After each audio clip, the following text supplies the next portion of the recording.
Hello kids, good morning. Today we will continue with our previous exercise.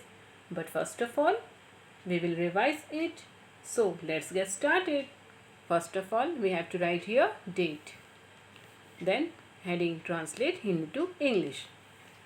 क, the sound of क is K और C. ये दोनों में से कोई भी हो सकता है. K and C. ख, K, H. The sound of G is G. Gh, GH. Anga, cross. The sound of ch is ch. Ch, ch. J, j. Jh, jh. Ear, cross. T, t.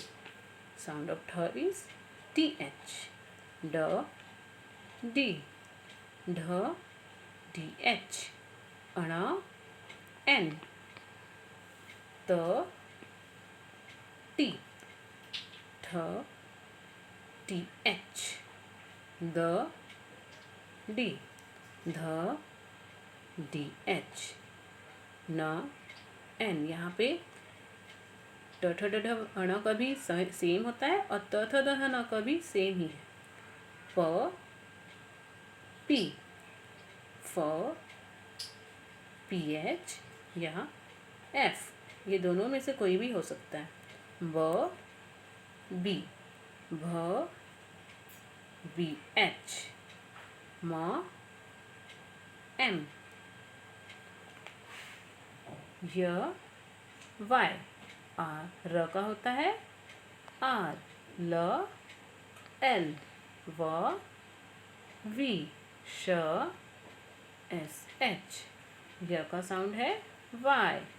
र का R, L, ल, व, V, श, SH. य, Y, र, R, ल, L, व, V, श, SH. You have to write homework as classwork. Thank you.